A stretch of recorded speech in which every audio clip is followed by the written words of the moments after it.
Lost Ark just had its big March update, bringing several changes to the game, including a new activity called Abyss Raids, new login rewards, and most prevalent, the Arkesia Grand Prix. Today I'll be covering everything you need to know about the Arkesia Grand Prix event, what it is, how to participate, and what kind of rewards you can get from participating. Before we jump into it, just want to give a quick shout out and thank you to all the patrons who support the content creation on this channel. If you yourself would like to become a Patreon member, go ahead and click that link in the description. You can find out all the different perks and benefits to subscribing as a Patreon member. But other than that, thank you guys for supporting the channel, and let's get into the video. So what is the Arkesia Grand Prix? The Arkesia Grand Prix is a fun, new, limited time 7v7 racing event, somewhat like Mario Kart, that you can complete once per day per roster to earn a currency called Arkesia Event Coins. The event will go on for about a month until the next update in April, and to start off, you need to be level 50 on a character and then talk to the Arkesia Grand Prix manager in one of the major cities excluding Prideholme. So that means Lutera, Vern, Annika, stuff like that. Upon talking to the manager, she'll give you a quest that will actually allow you to take part in the races. The manager is also where you go to turn in rewards after you gain Arkesia Event Coins, but we'll talk about that a little bit later.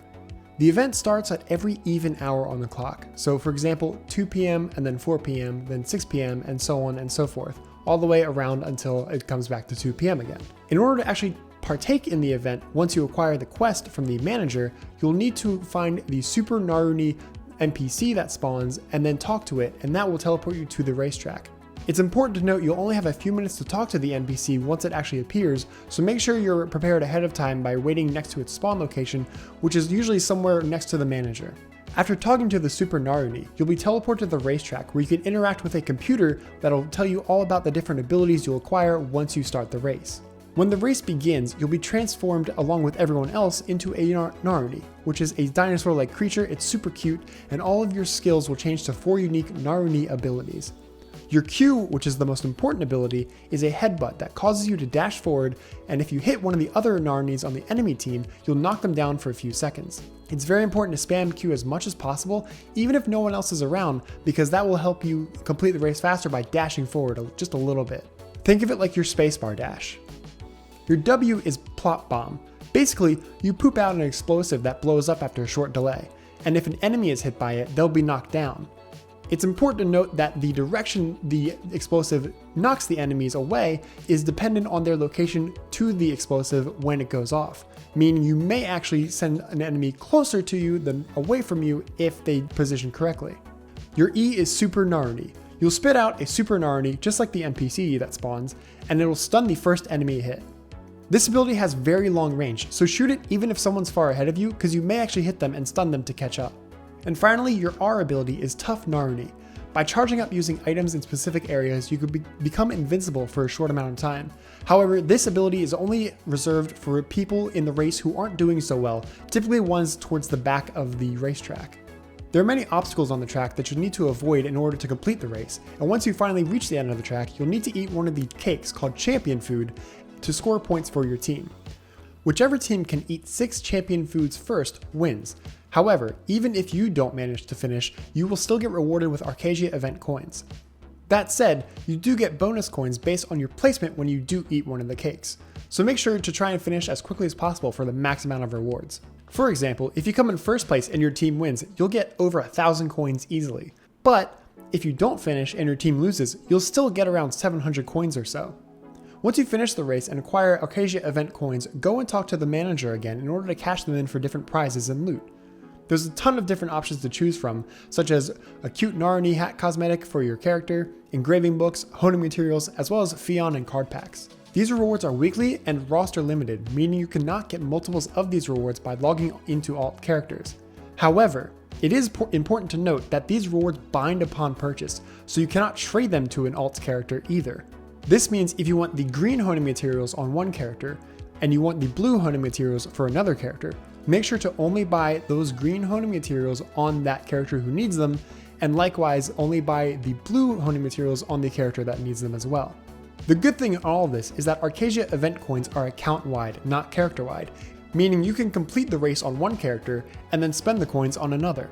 You can also obtain Arkesia Event Coins by completing your daily Chaos Dungeons and Guardian Raids, which give 100 coins each time.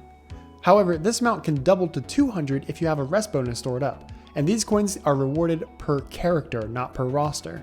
So theoretically, if you have 5 characters and each one does 2 Chaos Dungeons, with a rest bonus, you'll end up with 2,000 Arkesia event coins in one day.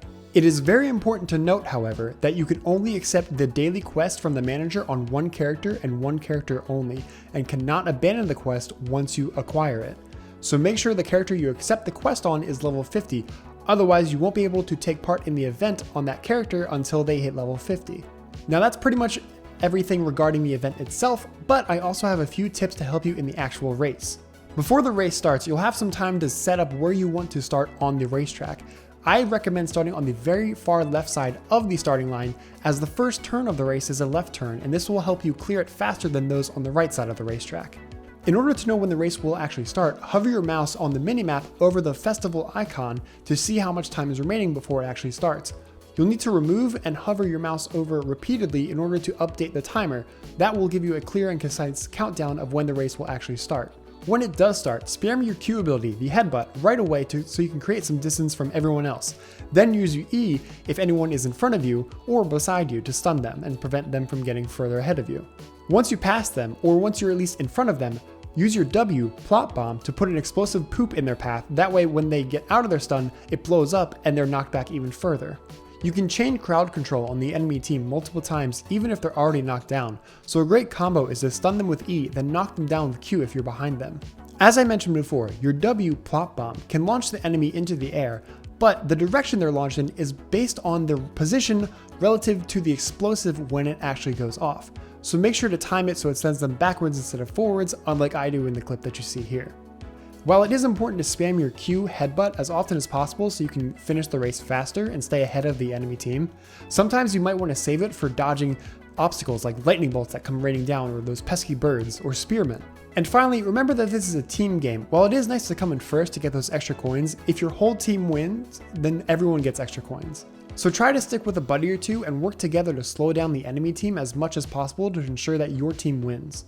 But there you go, that's everything you need to know, as well as a few tips on the Arkesia Grand Prix. I hope you guys found this video informative and helpful, at least to some degree. And if you did, make sure you like the video so we know that you did enjoy it. Let us know in the comments below as well what part of the update you are most excited about, whether it's the competitive PvP season starting soon, or the Abyss raid, or just the Narnia event in general. Let me know. I'd love to hear your thoughts. But other than that, make sure you hit that subscribe button, ring the bell as well so you can stay notified on whenever a new video releases, whether it's Lost Ark or ESO or Elden Ring or other video games we might be playing in the near future. And until next time guys, have faith, be great, and I'll see you later.